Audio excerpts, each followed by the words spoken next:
تو اس حدیث سے یہ بات بھی معلوم ہوئی کہ اللہ کے نبی صلی اللہ علیہ وسلم وقتاً فوقتاً اپنے گھر میں خواتین کو ایسی کوئی چیز دکھائی دے جو شریعت کے خلاف ہوتی تھی، آپ فوراً تنبیہ کرتے، اور آپ نے نہیں کہا میں منع کر رہا ہوں بس ختم، آپ نے نہیں کہا، آپ اپنے گھر میں وجوہات اور علتیں بھی بتاتے تھے کہ فلاں چیز کیوں غلط ہے، فلاں چیز غلط ہے تو اس کی کیا وجہ ہے، اس کا کیا نقصان ہے، آپ یہ بھی بتایا کرتے تھے تاکہ خواتین کو واقعی شرع حکم معلوم ہو اور اسباب معلوم ہو کسی چیز کے کرنے کے، کسی چیز کے نہ کرنے کے۔ یہ صرف آپ کا گھر کا معاملہ نہیں تھا، بلکہ اللہ کے نبی صلی اللہ علیہ وسلم دیگر خواتین کو بھی خصوصی طور پر تعلیم دیا کرتے تھے، مثال کے طور پر، بلکہ خواتین آپ صلی اللہ علیہ وسلم سے خود تعلیم کا تقاضا کرتی تھی۔ ابو سعید رضی اللہ عنہ فرماتے ہیں جاءت امرأۃ الی رسول اللہ صلی اللہ علیہ وسلم، ایک عورت اللہ کے رسول صلی اللہ علیہ وسلم کے پاس آئی، فقالت یا رسول اللہ ذهب الرجال بحدیثک، اس عورت نے آ کے کیا کہا، اے اللہ کے رسول آپ کی ساری باتیں مردوں ہی کو ملتی ہیں، ذهب الرجال بحدیثک، آپ کی ساری باتیں مرد ہی لے جاتے ہیں، یعنی آپ کی باتیں سننے کا موقع صرف مردوں کو ملتا ہے، آپ کے قریب تو سارے مرد ہی ہوتے ہیں مجلس میں۔ ذهب الرجال بحدیثک فاجعل لنا من نفسک یوما نأتیک فیہ، ایک دن ہمارے لیے دیجیے جس میں ہم آپ کی خدمت میں حاضر ہوا کریں، ایک دن خصوصی طور پر ہمارے لیے رکھیے، مردوں کے لیے وقت بہت وقت ہے، مردوں کے لیے آپ کے پاس بیٹھتے ہیں، آپ سے دین سیکھتے ہیں، ٹھیک ہے، ایک دن ہمارے لیے اسپیشل کیجیے، فَجْعَلْ لَنَا مِن نَفْسِكَ يَوْمًا، آپ اپنا کوئی ایک دن ہمارے لیے خاص کیجیے، نَأْتِيكَ فِيهِ، ہم آپ کی خدمت میں حاضر ہوں، تُعَلِّمُنَا مِمَّا عَلَّمَكَ اللَّهُ، تاکہ آپ ہم کو وہ سکھائیں جو اللہ نے آپ کو سکھایا ہے، جو علم اللہ نے آپ کو دیا ہے وہ علم آپ ہم کو بھی دیں۔ عورت ڈیمانڈ کر رہی ہے رسول سے، کتنی عجیب بات ہے، سوچیں کتنی دے رہی ہے ان لوگوں کی، یعنی کہہ رہے ہیں ہم کو بھی سکھاؤ، آپ مردوں کو سکھاتے ہم کو بھی سکھانا ہے، آپ ایک دن ہم کو دو، ادب کے ساتھ ضد کر رہی ہیں، مطالبہ کر رہی ہیں، ہم کو چاہیے ایک دن، سارے لوگ مرد ہی آپ کا وقت لے لیتے ہیں، ہم کو وقت کہاں سے ملے گا، ہم کو وقت چاہیے، ہم کو بھی وقت چاہیے، آپ معلم ہو آپ ہم کو سکھاؤ، اللہ نے جو آپ کو سکھایا ہم کو چاہیے، آپ ہم کو وقت دو۔ عورتوں کی حرص علم کی دیکھیے، یہاں تو مسلمان معاشرہ ایسا ہے کہ خواتین کو آپ ٹی وی دیکھنے کے لیے بلاؤ، ایک نہیں دو آ جائیں گے، ہے کہ؟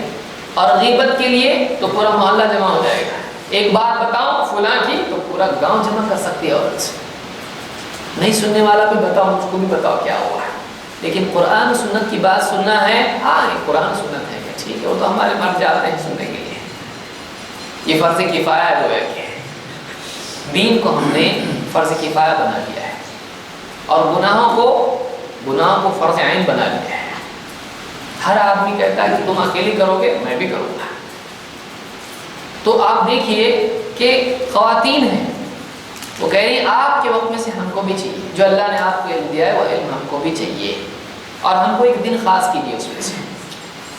آپ نے فرمایا اجتمعنا فی یوم کذا و کذا فی مکان کذا و کذا، آپ نے کہا فلاں دن فلاں جگہ جمع ہو جانا، آپ نے دن بھی طے کیا اور جگہ بھی طے کی، اس سے معلوم ہوا کہ خواتین کے لیے ہفتے بھر میں یا جب بھی ممکن ہو کوئی دن خصوصی طور پر طے کیا جا سکتا ہے، اور اس میں راوی نے دن بتایا نہیں، جمعہ کو جمع ہو جاؤ، پیر کو جمع ہو جاؤ، راوی نے بتایا نہیں، مقصود یہ ہے کہ کون سا دن طے کیا جائے یہ اصل نہیں ہے، کوئی بھی دن عورتوں کے لیے طے کیا جا سکتا ہے جو خطیب کی، معلم کی اور خواتین کی سہولت کا ہو، اگر واقعی کوئی دن ہوتا تو وہاں پر بتایا جاتا فلاں دن ہونا چاہیے، دوسرا دن نہیں، ضرورت نہیں ہے، کوئی بھی دن ہو سکتا ہے جس میں سب کی سہولت ہو، اور کسی بھی جگہ میں ہو سکتا ہے، فلاں جگہ فلاں کے مکان پر جمع ہو جاؤ، فلاں جگہ جمع ہو جاؤ، فلاں دن جمع ہو جاؤ، فاجتمعنا، سب کی سب جمع ہو گئی، فأتاهن رسول اللہ صلی اللہ علیہ وسلم